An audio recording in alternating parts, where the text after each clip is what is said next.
Shalom, selamat pagi saudara yang kekasih. Pada pagi hari ini saya akan berbicara tentang anak. Ya, pagi hari ini saya akan berbicara tentang anak. Saudara, rumah yang saya tinggalin ini, rumah yang saya tinggalin sekarang ini adalah warisan dari bapak saya. Bapak saya mewarisi rumah untuk saya. Sekarang saya dapatkan ini. Ya. Jadi orang tua pasti mewarisi rumahnya kepada anaknya. Tidak ada orang tua mewarisi hartanya kepada tetangganya. Tidak ada orang tua mewarisi hartanya kepada pembantu-pembantunya. Tidak ada. Warisan itu diberikan kepada anaknya. Kalau bapak kita manusia aja bisa mewarisi rumah untuk kita, apalagi kalau bapak kita Tuhan. Dia akan mewarisi kita surga. Saudara baca, apakah Tuhan akan mewarisi kita kalau kita menjadi anak Tuhan? Kita baca di dalam Roma 8 ayat yang ke-17. Saya bacakan. Dan jika kita adalah anak, maka kita juga adalah ahli waris. Maksudnya orang-orang yang berhak menerima janji-janji Allah. Jika kita anak Tuhan, kita akan mewarisi janji-janji Tuhan. Di situ ada kata-kata jika kita. Jika kita anak Tuhan, kita akan mewarisi janji-janji Tuhan. Jadi kalau kita bukan anak Tuhan, kita nggak dapat janji Tuhan. Kita nggak dapat warisan dari Tuhan. Karena di sini dikatakan jika kita anak Tuhan. Jadi kalau kita anak Tuhan, kita baru bisa mendapatkan janji-janji Tuhan. Atau mendapatkan warisan dari Tuhan. Kalau kita anak Tuhan. Tetapi kalau kita belum menjadi anak Tuhan, kita nggak mendapatkan warisan dari Tuhan. Begitupun yang saya katakan kepada saudara yang kekasih. Bapak saya mewariskan rumah ini untuk saya. Bapak saya tidak mewariskan kepada orang lain. Bapak saya mewariskan rumah ini untuk saya, bukan kepada orang lain. Begitupun Tuhan. Kalau kita anak Tuhan, kita akan mendapatkan rumah di surga. Tetapi kalau kita belum menjadi anak Tuhan, jangan harap saudara bisa mendapatkan warisan dari Tuhan. Karena kita bukan anak Tuhan. Apa betul Tuhan memberikan rumahnya untuk anaknya? Saudara baca di dalam Yohanes 14 ayat yang pertama saya bacakan. Janganlah gelisah hatimu, percayalah kepada Allah, percayalah juga kepadaku. Di rumah Bapakku banyak tempat tinggal. Jika tidak demikian, tentu aku mengatakannya kepadamu, sebab aku pergi ke situ untuk menyediakan tempat bagimu. Dan apabila aku telah pergi ke situ dan telah menyediakan tempat bagimu, aku akan datang kembali dan membawa kamu ke tempatku, supaya di tempat di mana aku berada, kamu pun berada. Inilah janji Tuhan kepada anak-anaknya, bahwa aku akan membawa kamu ke tempat rumah Bapa. Jadi ini sangat serius. Kalau saudara ingin mendapatkan warisan dari Tuhan, persyaratannya engkau harus menjadi anak Tuhan. Roma 8 ayat yang ke-17. Jika kamu anak Tuhan, kamu akan mewarisi seluruh janji-janji Tuhan. Salah satu janji Tuhan adalah rumah Bapa di surga. Ya, jika kamu anak Tuhan, kamu akan mewarisi janji-janji Tuhan. Jadi kalau kita bukan anak Tuhan, maaf ya, saudara nggak dapat janji dari Tuhan. Ini yang saya ingin jelaskan. Semua manusia akan mati. Semua manusia akan meninggal dunia. Tidak ada satu orang pun yang tidak akan meninggal. Pasti mengalami yang namanya mati. Nah, sebelum kita mati, kita harus cek terlebih dahulu. Apakah saya sudah menjadi anak Tuhan? Ini penting. Sebelum kita mati, kita cek apakah saya ini sudah jadi anak Tuhan atau belum. Kalau kita sudah menjadi anak Tuhan, kita meninggal, maka kita akan mewarisi rumah Bapa yang di surga. Nih, banyak orang Kristen tidak mengerti masalah ini. Mereka yang penting percaya Yesus sudah, tapi dia nggak ngecek apakah mereka sudah menjadi anak Tuhan atau belum. Nah, sebelum kita menjadi anak Tuhan, kita harus terlebih dahulu mengetahui siapakah Tuhan itu. Ya, kalau saudara banyak orang nggak ngerti, nggak tahu siapa Tuhan itu. Kalau saudara baca di dalam Yohanes 13 ayat 13, saya bacakan saja lebih enak. Siapakah Tuhan itu? Sebelum saudara menjadi anak Tuhan, saudara harus tahu dulu siapa Tuhan itu. Betul kan? Ya, sebelum saudara menjadi anak Tuhan, saudara harus mengetahui dulu siapa Tuhan itu. Yohanes 13 ayat yang ke-13. Kamu menyebut aku guru dan Tuhan, dan katamu itu tepat, sebab memang akulah guru dan Tuhan. Yang mengatakan ini Yesus. Saya ulangin lagi biar jelas. Yohanes 13 ayat 13. Kamu menyebut aku guru dan Tuhan, dan katamu itu tepat, sebab memang akulah guru dan Tuhan. Ternyata Tuhan itu adalah Yesus. Yesus itu Tuhan dan dia pun menjadi guru. Ya, sangat jelas. Karena Yesus itu adalah Tuhan.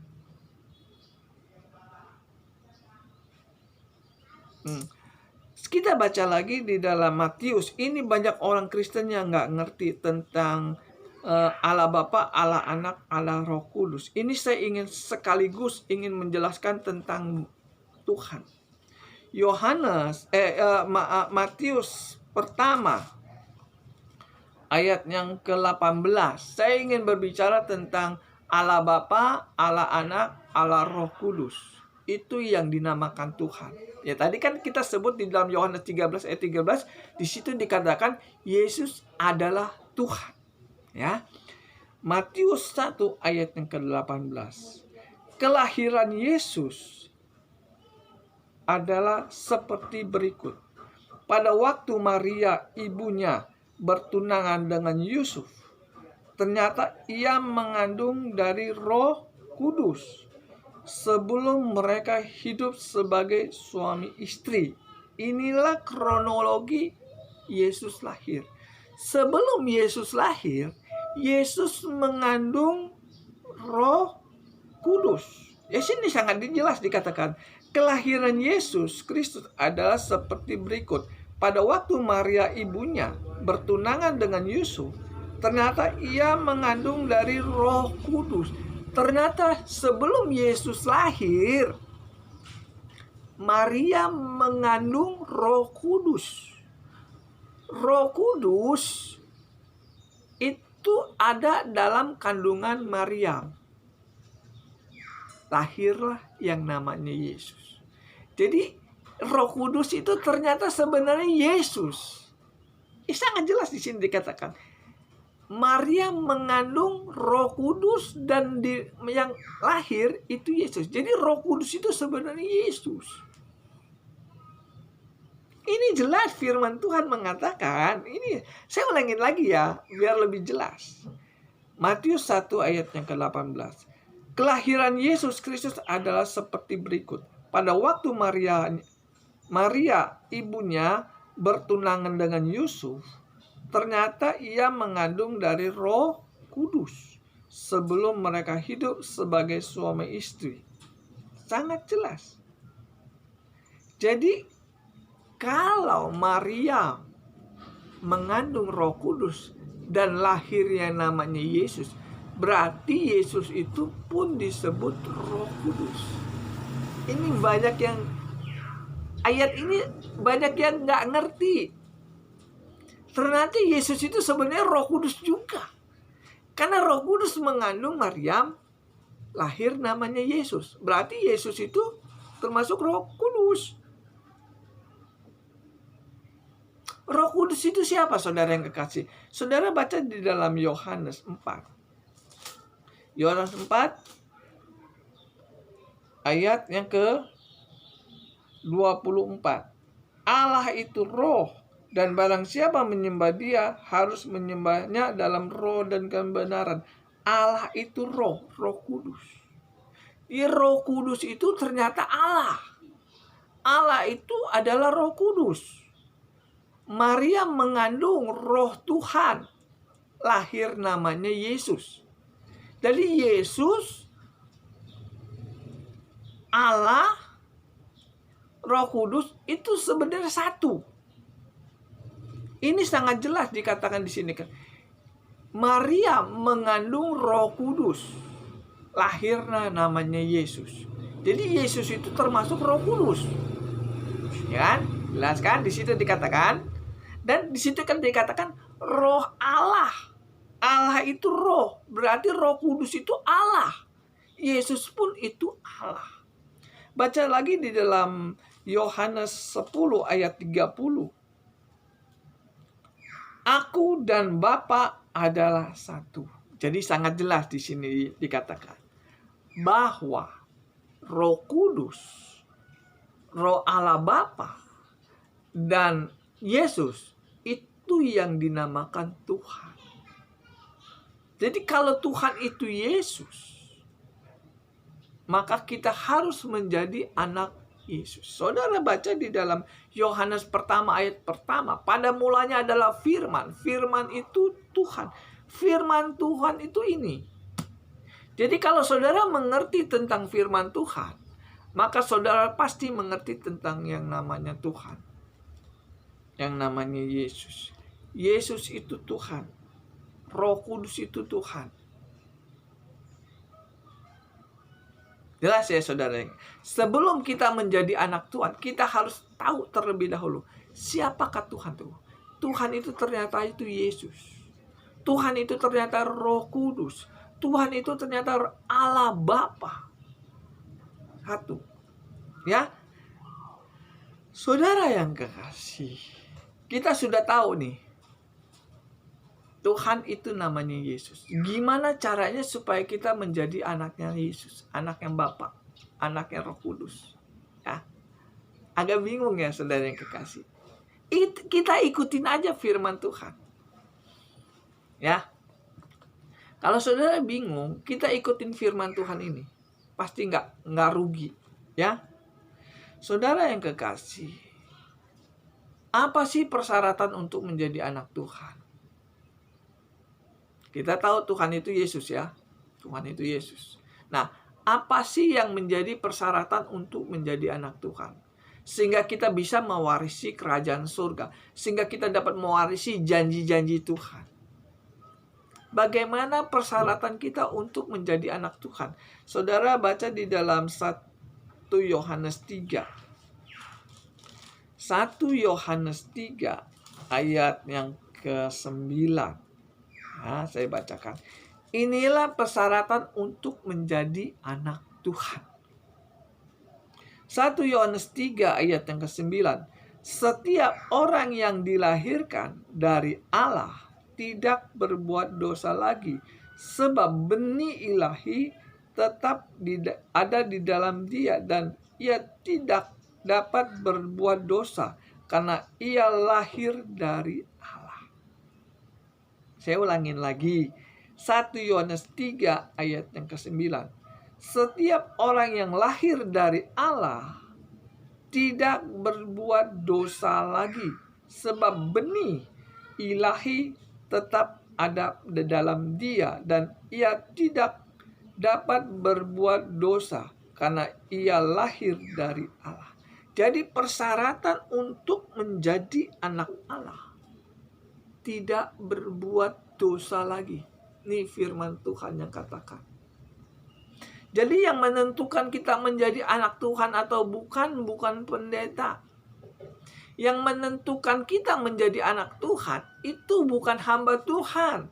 Yang menentukan kita menjadi anak Tuhan atau bukan itu Tuhan sendiri yang katakan. Ya, barang siapa yang lahir dari Allah berarti dia itu anak Allah. Lahir loh. Namanya sebelum kita lahir, kita di kandungan ibu kita. Sebelum kita lahir, kita berada di dalam kandungan orang tua kita. Barang siapa yang lahir dari Tuhan, di situ dikatakan, setiap orang yang lahir dari Tuhan tidak berbuat dosa lagi. Jadi kalau saudara menjadi anak Tuhan, ciri-ciri orang yang menjadi anak Tuhan tidak berbuat dosa lagi. Jelas. Setiap orang yang lahir dari Allah tidak berbuat dosa lagi, sebab benih ilahi tetap di dalam dia. Ini firman Tuhan loh yang katakan loh. Saya nggak bisa melihat saudara anak Tuhan atau bukan. Yang bisa menilai saudara anak Tuhan atau bukan nih, firman Tuhanlah yang bisa menilai apakah kita menjadi anak Tuhan atau bukan. Maka kita perlu belajar firman Tuhan.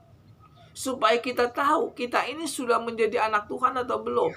Kalau kita nggak belajar firman Tuhan, kita nggak tahu kita ini anak Tuhan atau bukan.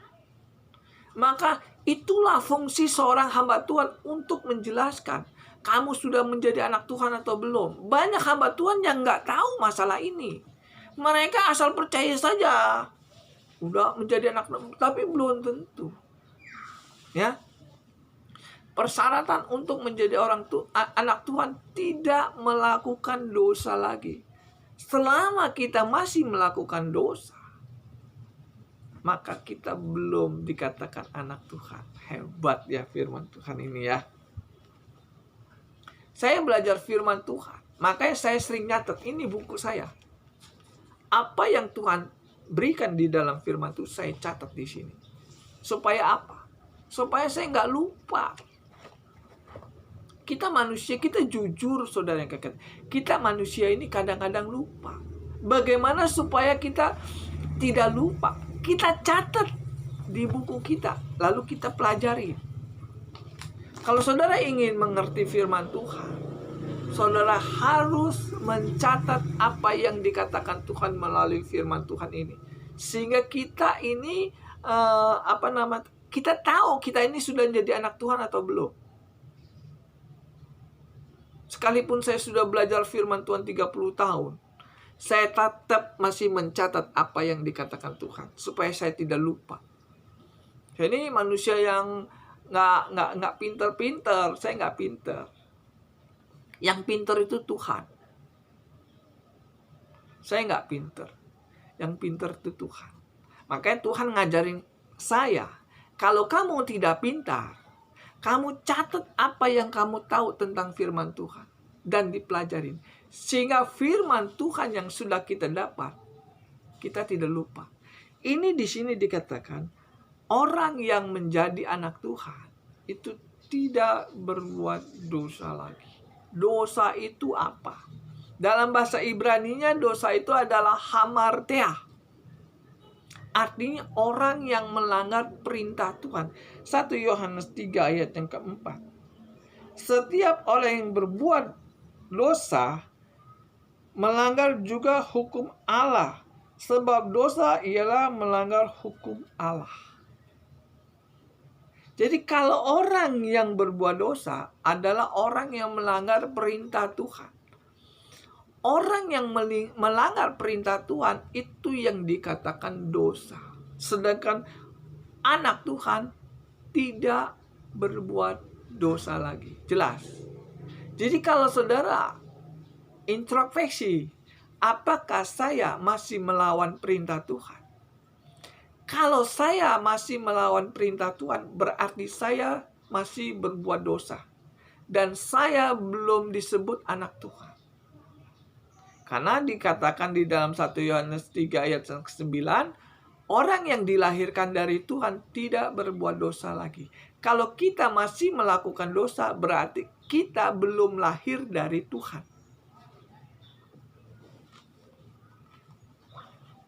Ini sangat jelas. Jadi untuk persyaratan jadi anak Tuhan itu sangat berat. Sangat berat.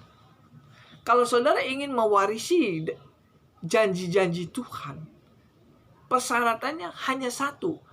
Saudara harus menjadi anak Tuhan. Nah, untuk menjadi persyaratan untuk menjadi anak Tuhan, persyaratannya tidak boleh berbuat dosa lagi. Yang menilai apakah kita anak Tuhan atau bukan, itu bukan pendeta, bukan hamba Tuhan yang menilai kita itu anak Tuhan atau bukan. Yang menilai kita anak Tuhan adalah firman Tuhan, bukan saya. Saya tidak tahu saudara anak Tuhan atau bukan. Saya tidak tahu. Yang bisa menilai saudara anak Tuhan atau bukan, nih. Nah, firman Tuhan sudah menjelaskan kepada kita bahwa anak Tuhan, orang yang dilahirkan dari Tuhan, tidak berbuat dosa lagi. Sedangkan dosa itu melanggar hukum Tuhan, melawan perintah Tuhan. Sekalipun saudara orang Kristen, sekalipun saudara hamba Tuhan, sekalipun saudara pendeta, kalau masih melanggar perintah Tuhan, saudara belum layak disebut anak Tuhan. Ini yang membuat orang gak ngerti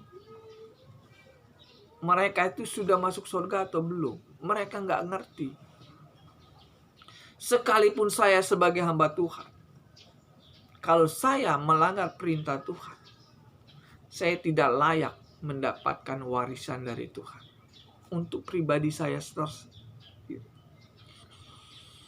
ini penting saudara yang kekasih. Sebelum kita mati, kita harus tahu lebih dahulu, saya ini sudah menjadi anak Tuhan belum? Kalau saya sudah menjadi anak Tuhan, saya akan mewarisi rumah Bapa yang di surga. Nah, untuk menjadi anak Tuhan, itu sangat berat. Berhenti berbuat dosa. Dosa dalam bahasa Ibrani-nya hamartia, artinya melanggar perintah Tuhan.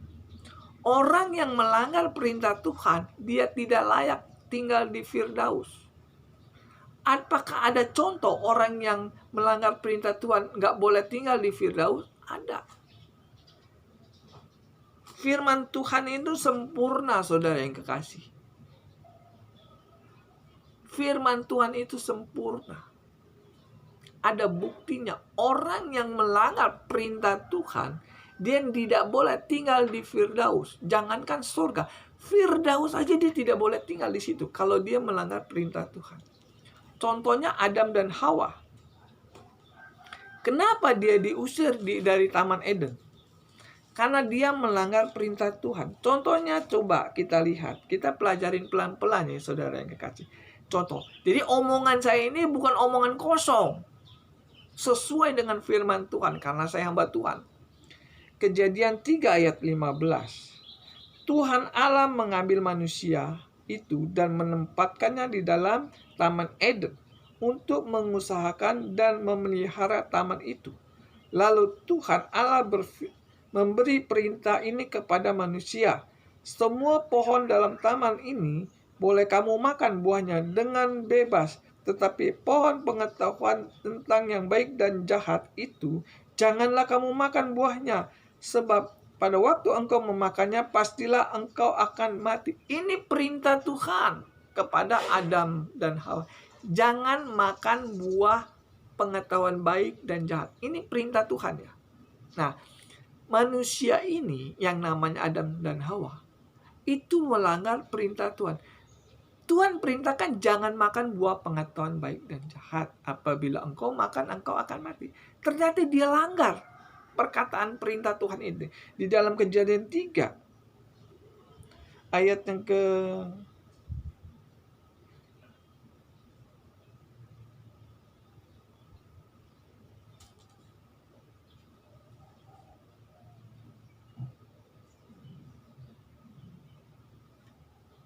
ayat yang ke-6. Kejadian 3 ayat yang ke-6. perempuan itu melihat bahwa buah pohon itu baik untuk dimakan dan sedap kelihatannya. Lagi pula pohon itu menarik hati karena memberi pengertian. Lalu ia mengambil dari buahnya dan dimakannya dan diberikan juga kepada suaminya bersama-sama dengan dia. Suaminya pun memakannya. Inilah orang yang pertama kali yang melanggar perintah Tuhan. Adam dan Hawa melanggar perintah Tuhan. Itu dinamakan dosa. Manusia pertama kali yang melakukan dosa itu Adam dan Hawa. Dosa melanggar perintah Tuhan. Sehingga pada waktu dia berdosa, dia diusir dari Taman Eden. Di Kejadian 3 ayat yang 23. Lalu Tuhan Allah mengusir dia dari Taman Eden supaya ia mengusahakan tanah dari mana ia. Terusnya, Kejadian 3 ayat 23. Lalu Tuhan Allah mengusir dia dari Taman Eden. Inilah orang-orang yang tidak layak tinggal di Taman Eden, yaitu dia melanggar perintah Tuhan. Sedangkan di dalam 1 Yohanes 3 ayat yang ke-9, orang yang dilahirkan Tuhan tidak berbuat dosa lagi. Dosa artinya melanggar perintah Tuhan. Ini adalah contoh Adam dan Hawa untuk kita. Kalau kita melanggar perintah Tuhan, jangan harap saudara mewarisi rumah di surga. Adam dan Hawa melanggar perintah Tuhan, sehingga dia tidak layak tinggal di Taman Eden. Ini firman Tuhan yang nulis semua, saudara yang kekasih, bukan saya. Bukan karangan saya ini. Firman Tuhan mengatakan, barang siapa yang melanggar perintah Tuhan, dia bukan anak Tuhan. Sehingga dia tidak boleh tinggal di rumah Tuhan. Salah satunya Firdaus. Adam dan Hawa melanggar perintah Tuhan, sehingga dia diusir dari Taman Eden. Ini jangan terjadi terulang kepada kita. Jangan sampai terjadi sama kita. Adam dan Hawa waktu itu belum ada Alkitab. Kita sudah ada Alkitab. Bersyukurlah. Adam dan Hawa belum ada contoh orang yang diusir dari Taman Eden. Tidak ada contoh. Jadi kalau kita sudah diberi Alkitab, ada contoh orang yang melanggar perintah Tuhan, nggak layak tinggal di Firdaus, maka kita berbahagialah. Hidup di zaman sekarang sudah ada contohnya bahwa orang yang melanggar perintah Tuhan tidak boleh tinggal di Taman Firdaus. Boro-boro surga. Di Firdaus saja tidak boleh. Ini yang saya ingin sampaikan sebagai hamba Tuhan. Bahwa saudara sebelum meninggal, saudara harus tahu, saudara itu sudah menjadi anak Tuhan atau belum.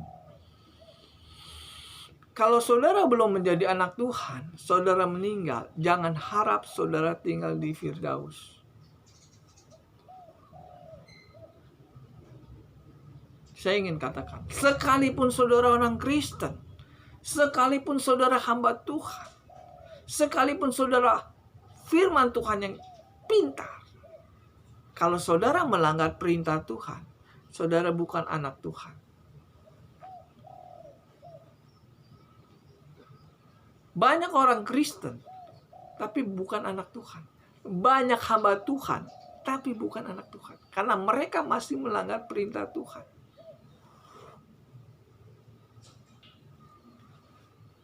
Ini masalah besar.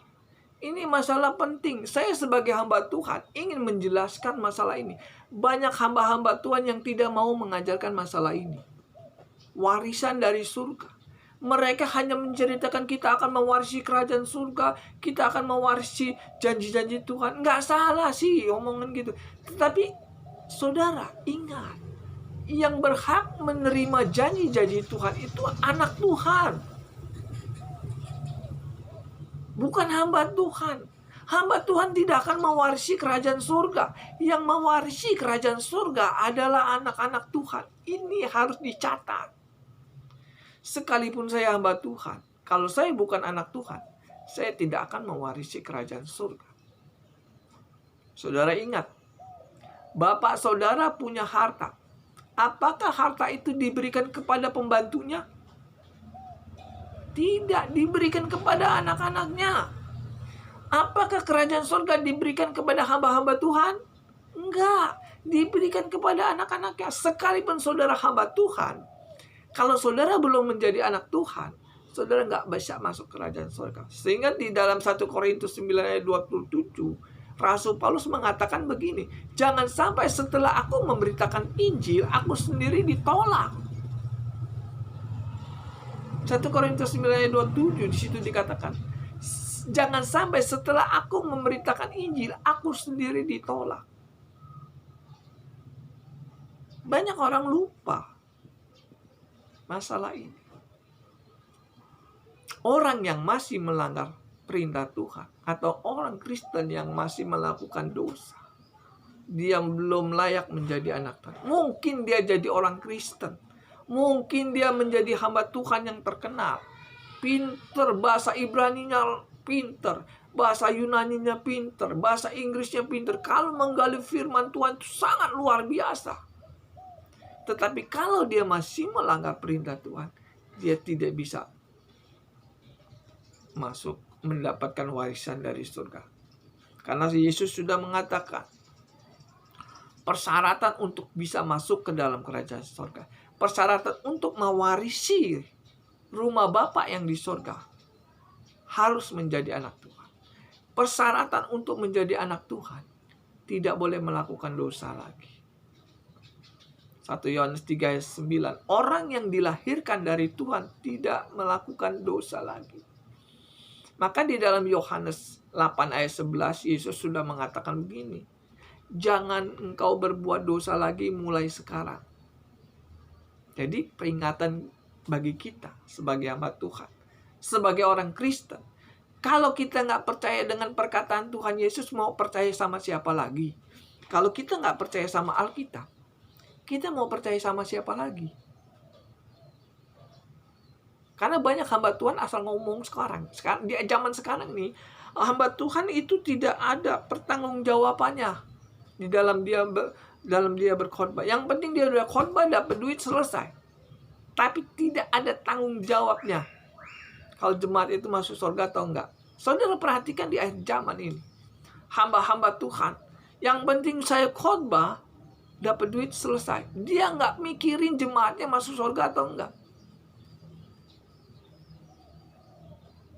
Saya sebagai hamba Tuhan ingin meluruskan seperti ini, bahwa persyaratan untuk kita bisa masuk kerajaan surga atau mewarisi surga yang punya Bapa, harus menjadi anak Tuhan. Anak Tuhan tidak boleh melakukan dosa lagi atau melanggar perintah Tuhan. Saya tulis di sini dikatakan, saya nulis di sini, orang Kristen yang bukan anak-anak Tuhan pasti melawan perintah Tuhan. Jelas ya, orang Kristen yang bukan anak-anak Tuhan pasti melanggar perintah Tuhan. Kan banyak orang Kristen yang melanggar perintah Tuhan kan? Jujur saja saudara yang kekasih, saya ngomong di YouTube ini biar saudara banyak yang mendengar. Jujur bahwa banyak orang Kristen, bahkan hamba-hamba Tuhan, yang melanggar perintah Tuhan. Jujur kan? Orang Kristen atau hamba Tuhan yang bukan anak Tuhan pasti melawan perintah Tuhan. Mereka percaya Yesus sebagai Tuhan. Mereka dibaptis dalam nama Allah Bapa, Allah Anak, dan Allah Roh Kudus. Tetapi kalau dia masih melanggar perintah Tuhan, maka dia tidak layak yang menjadi anak Tuhan. Contoh anak orang Kristen atau hamba Tuhan yang bukan menjadi anak Tuhan. Saya ingin katakan, contoh orang Kristen atau hamba Tuhan yang bukan anak Tuhan. Jelas ya? Contoh orang Kristen atau hamba Tuhan yang bukan anak Tuhan. Contohnya, dia masih melakukan dosa. Dosa itu artinya melanggar perintah Tuhan. Ya. Apa itu? Contohnya adalah orang Kristen yang bercerai. Jujur ya saudara yang kasih. Saya jujur, saudara jujur nih. Baru kita ketemu. Kalau saya jujur, saudara nggak jujur, kita nggak ketemu. Pasti ribut. Slack. Kalau kita jujur, saudara jujur, ada firman. Klop. Ya. Contoh orang yang melanggar perintah Tuhan, dia bukan anak Tuhan. Ya. Contoh orang yang masih orang Kristen atau hamba Tuhan yang bercerai, berarti dia melanggar perintah Tuhan. Saudara baca di dalam Matius 19 ayat 6. Apa yang sudah disatukan Tuhan tidak boleh diceraikan oleh manusia. Ya. Maliaki 2 ayat yang ke-15, 16. Tuhan sangat membenci dengan perceraian. Maliaki itu perjanjian lama. Kan Maliaki kan perjanjian lama. Dari zaman dulu perjanjian lama, Tuhan gak senang dengan perceraian. Tuhan benci dengan perceraian. Kalau saudara melanggar perintah Tuhan di dalam perceraian, maka saudara mikir sendiri, sudah jadi anak Tuhan belum? Belum.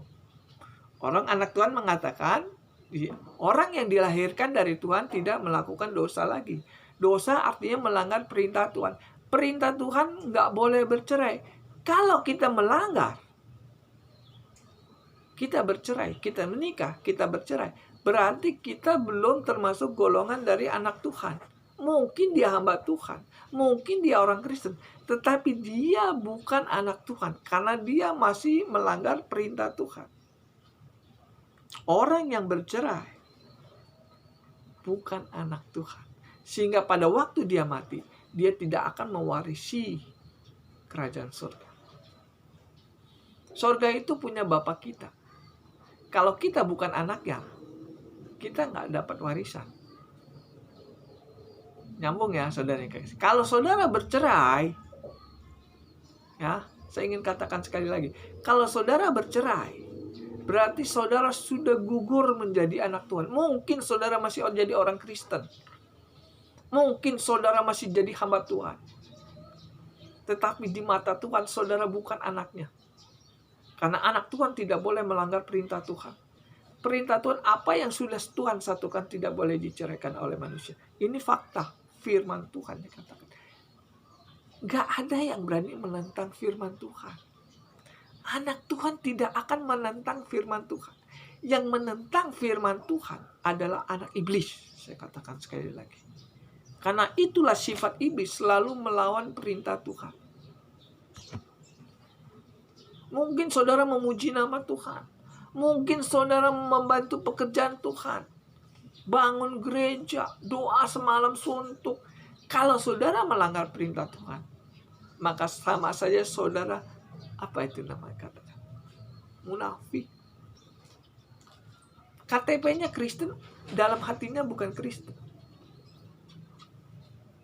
Saya ingin katakan, ciri orang yang bukan jadi anak Tuhan adalah orang Kristen yang bercerai. Itu bukan anak Tuhan. Karena anak Tuhan tidak akan melawan perintah anak Tuhan tidak akan melawan perintah Tuhan. Yang melawan perintah Tuhan adalah anak iblis. Contoh lagi, tidak membayar uang perpuluhan. Anak Tuhan pasti bayar uang perpuluhan. Karena dia tidak mau melanggar perintah Tuhan. Ya, 1 Yohanes 3 ayat 9, orang yang dilahirkan dari Tuhan tidak melakukan dosa lagi. Dosa artinya orang yang melanggar perintah Tuhan. Perintah Tuhan suruh membayar uang perpuluhan. Matius 22 ayat 21, di situ dikatakan, berikanlah pada kaisar apa yang wajib kamu berikan kepada kaisar, dan kepada Tuhan apa yang wajib saudara berikan kepada Tuhan. Apa yang saudara berikan kepada Tuhan? Ya hak Tuhan. Hak Tuhan itu apa? Imamat 27 ayat 30. Uang perpuluhan adalah miliknya Tuhan. Jadi kalau saudara tidak mengembalikan uang perpuluhan kepada Tuhan, berarti saudara sudah melanggar perintah Tuhan. Sekalipun saudara orang Kristen, kalau saudara melanggar perintah Tuhan, saudara bukan anak Tuhan. Sekalipun saudara hamba Tuhan. Kalau saudara melanggar perintah Tuhan, saudara bukan anak Tuhan. Mungkin hamba Tuhan, tapi bukan anak Tuhan. Mungkin orang Kristen, tapi bukan anak Tuhan. Karena anak Tuhan tidak akan melanggar perintah Tuhan. Yang jadi masalah itu begini, saudara. Ada hamba Tuhan yang mengajarkan nggak usah bayar perpuluhan. Gila nggak?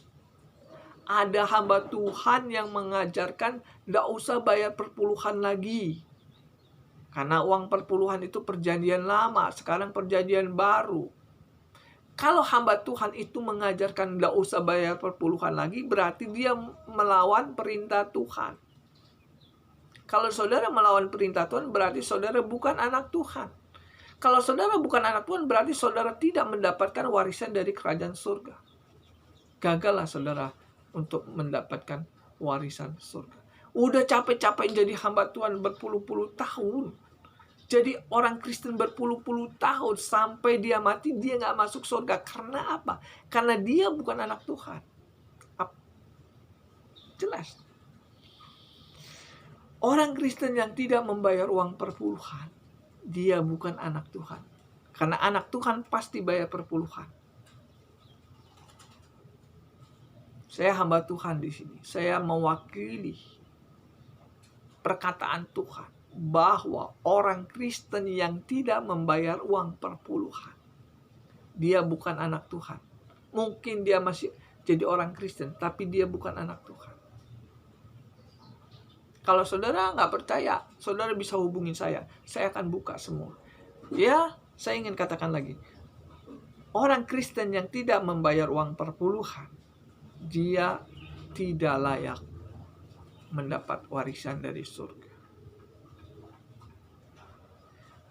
1, 2. Ketiga, orang Kristen yang tidak menjalankan keuangan perpuluhan sesuai dengan firman Tuhan. Banyak gereja yang tidak menjalankan tentang uang perpuluhan yang sesuai dengan firman Tuhan. Dia melanggar aturan perpuluhan. Dia pun termasuk nggak menjadi anak Tuhan. Kan ada orang Kristen juga, ada yang bayar perpuluhan, ada yang nggak bayar perpuluhan. Yang nggak bayar perpuluhan pasti dia sudah melanggar perintah Tuhan. Karena Tuhan sudah mengatakan berikanlah kepada Tuhan apa yang wajib saudara berikan kepada Tuhan. Jelas ya. Tapi ada yang bayar perpuluhan nih. Tapi perpuluhannya disalahgunakan oleh hamba-hamba Tuhan atau pendeta. Sehingga dia pun melanggar perintah Tuhan. Uang perpuluhan disalahgunakan. Sehingga dia termasuk udah melanggar perintah Tuhan. Sehingga apa dikatakan? Dia belum menjadi anak Tuhan. Orang Kristen yang masih melakukan kejahatan, masih berbuat dosa, dia kan sih banyak orang Kristen yang berbuat bohong.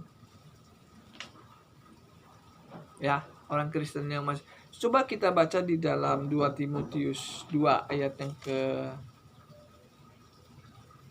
2 Timotius 2 ayat yang ke-19. Tetapi dasar yang diletakkan Allah itu teguh dan meterainya ialah Tuhan mengenal siapa kepunyaannya, dan setiap orang yang menyebut nama Tuhan hendaklah meninggalkan kejahatannya. Oke. Setiap orang menyebut nama Tuhan harus meninggalkan kejahatannya. Kejahatan itu dosa. Bohong itu dosa nggak? Dosa. Bohong itu jahat nggak?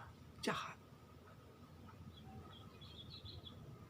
Kalau saudara orang Kristen atau hamba Tuhan masih berbuat bohong, maka saudara sudah melanggar 2 Timotius 2 ayat yang ke-19.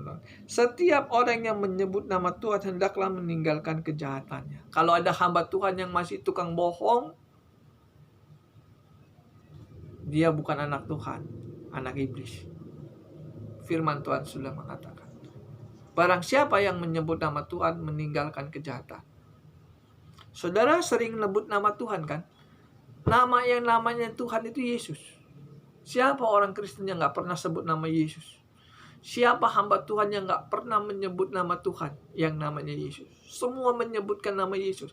Barang siapa yang menyebutkan nama Tuhan Yesus, kalau dia masih melakukan dosa, dia di blacklist sama Tuhan. Sekalipun saudara hamba Tuhan.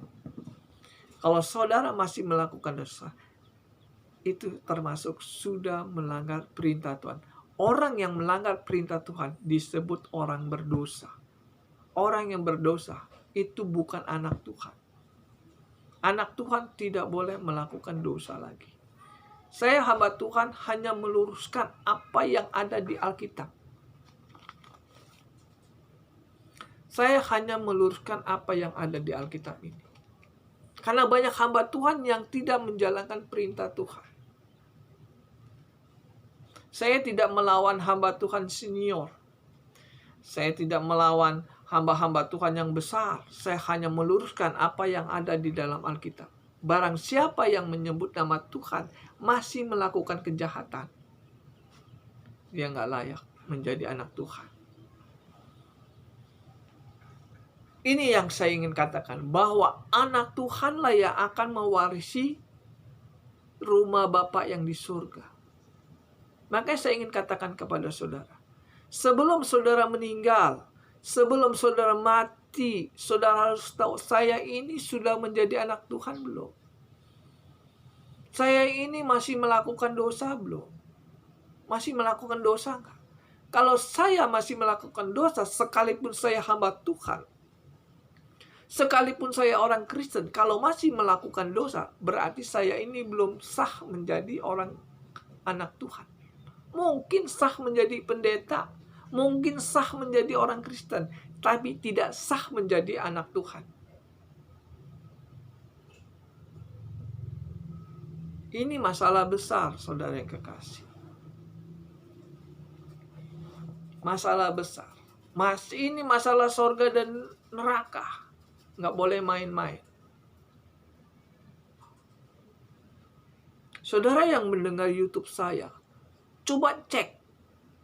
Saya ini sudah menjadi anak Tuhan belum? Saya ini waktu menikah bercerai nggak? Cek. Kalau bercerai berarti kita sudah bukan jadi anak Tuhan. Mungkin jadi orang Kristen tapi belum menjadi anak Tuhan. Sehingga pada waktu dia mati, dia tidak akan mendapat warisan dari surga. Orang yang bercerai,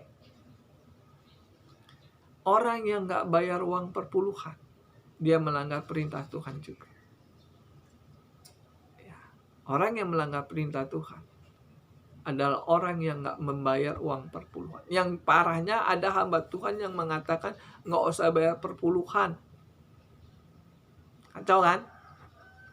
Dia melawan perintah Tuhan. Makanya saya ingin katakan kepada saudara, untuk masuk surga itu tidak segampang apa yang saudara pikirkan. Nggak cukup percaya saja masuk surga. Nggak cukup. Mujizat masih ada. Nggak cukup. Untuk kita bisa masuk surga, kita harus mengerti firman Tuhan. Sekalipun saudara orang Kristen, sekalipun saudara hamba Tuhan, kalau saudara melanggar perintah Tuhan, saudara nggak mewarisi rumah Bapa yang di surga. Hosea 4 ayat 1. Umatku binasa karena tidak mengenal Allah. Umatku binasa karena tidak mengerti firman Tuhan. Sehingga dia dikatakan mereka binasa. Berapa banyak hamba Tuhan yang binasa? Berapa banyak orang-orang Kristen binasa? Karena dia melanggar perintah Tuhan. Matius 7 ayat 21. Bukan orang yang berseru Tuhan, Tuhan yang masuk ke dalam kerajaan surga, tetapi yang melakukan kehendak Bapa yang di surga. Apa yang dikehendaki Bapa yang di surga? Kalau sudah menikah tidak boleh bercerai. Kasihi istrimu seperti engkau mengasihi Kristus. Hormatilah suamimu seperti engkau menghormati Tuhan. Ini perintah Tuhan. Bukan orang yang berseru Tuhan, Tuhan masuk dalam kerajaan surga, tetapi yang melakukan kehendak Bapa yang di surga. Apa yang dikehendaki Bapa yang di surga? Tidak boleh bercerai kalau sudah menikah. Kalau sudah menikah, kasih istrimu seperti engkau mengasihi Kristus. Hormati suamimu seperti engkau menghormati Tuhan. Ini 3 perintah Tuhan yang diberikan kepada orang yang menikah. Hormati suamimu, kasihlah istrimu, tidak boleh bercerai. Kenapa ini terjadi perceraian? Karena istri tidak menghormati suami. Kenapa terjadi perceraian? Karena suami tidak mengasihi istri. Istri tidak menghormati suami, sehingga terjadilah konflik. terjadi perceraian. Kalau sudah terjadi begini, sekalipun saudara orang Kristen, saudara tidak mendapatkan warisan dari surga. Jadi untuk menjadi orang Kristen nggak cukup hanya percaya saja masuk surga. Perlu pengertian firman Tuhan. Saudara nggak bayar uang perpuluhan. Ada kan orang Kristen yang nggak bayar uang perpuluhan? Banyak. Karena banyak hamba Tuhan yang mengajarkan nggak usah bayar uang perpuluhan. Saya dengar di YouTube, hamba-hamba Tuhan yang senior ada yang mengatakan nggak usah bayar uang perpuluhan. Perpuluhan itu perjanjian lama, sekarang perjanjian baru. Kalau itu terjadi, maka saudara diajarkan supaya melawan perintah Tuhan. Kalau saudara melawan perintah Tuhan, apakah saudara layak disebut anak Tuhan? Saya ingin katakan sekali lagi. Kalau ada hamba Tuhan yang mengatakan tidak usah bayar uang perpuluhan, maka hamba Tuhan itu sama saja mengajarkan saudara supaya saudara melawan perintah Tuhan. Kalau saudara mengikuti perintah apa yang diperintahkan pendeta itu, maka saudara tidak akan mendapatkan warisan di dalam kerajaan. Sorga itu bukan punya pendeta. Sorga itu punya Tuhan. Jadi saudara harus mengikuti perintah Tuhan daripada perintah pendeta. Kalau saudara masuk neraka, apakah pendetamu bisa menolong saudara? Saya ingin katakan sekali lagi, kalau saudara masuk neraka, apakah pendetamu bisa menolong saudara masuk ke surga? Tidak bisa. Yang bisa menolong saudara masuk surga ini firman Tuhanlah yang bisa menolong saudara bisa masuk surga. Pendeta nggak bisa bawa saudara ke surga. Saya nggak bisa bawa saudara ke surga. Yang bisa membawa saudara masuk surga adalah firman Tuhan. Firman Tuhan sudah menjelaskan persyaratan untuk mewarisi surga anak Tuhan. Anak Tuhan tidak boleh berbuat dosa. Dosa melanggar hukum Tuhan. Kalau saudara bercerai, kalau saudara nggak bayar uang perpuluhan, berarti saudara melanggar perintah Tuhan. Saya nggak melawan hamba-hamba Tuhan senior. Saya hanya meluruskan saudara supaya saudara mati masuk surga, mewarisi kerajaan surga. Saya hamba Tuhan. Kalau saya nggak mengerti firman Tuhan, saya nggak berani khotbah. Saya nggak berani khotbah. Karena saya mengerti firman Tuhan, maka saya khotbahlah ini. Saya nggak bisa khotbah di gereja. Saya khotbah di YouTube. Di gereja nggak ada yang ngajarin seperti ini. Saya ngomong apa adanya. Selama saya menjadi hamba Tuhan 30 tahun, saya tidak pernah mendengar hamba Tuhan mengajarkan tentang masalah ini. Nggak apa-apa berbuat dosa. Kita kan manusia, nggak ada yang sempurna. Kalau saudara nggak masuk surga, yang rugi siapa? Saudara sendiri. Kalau saudara nggak masuk surga, masuk neraka, yang rugi saudara sendiri. Tuhan nggak rugi. Saya ingin katakan apa adanya. Hati-hatilah engkau menjadi orang Kristen. Jangan ngikuti hamba Tuhan yang melawan perintah Tuhan. Pinter dikit saudara yang kekasih. Saudara sudah berpuluh-puluh tahun menjadi orang Kristen. Kalau nggak pinter dimakan sama iblis. Bercerai nggak apa-apa. Karena udah nggak cocok. Daripada ribut terus berbuat dosa, cerai aja. Ada hamba Tuhan mengatakan begitu. Kawin lagi. Nggak apa-apa, nggak bayar perpuluhan.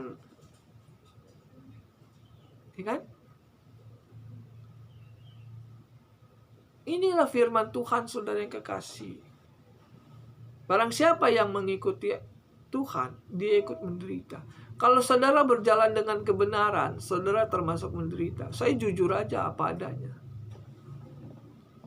Saya banyak mengerti firman Tuhan, tapi nggak bisa khotbah di gereja. Itu menderita loh, saudara yang kekasih.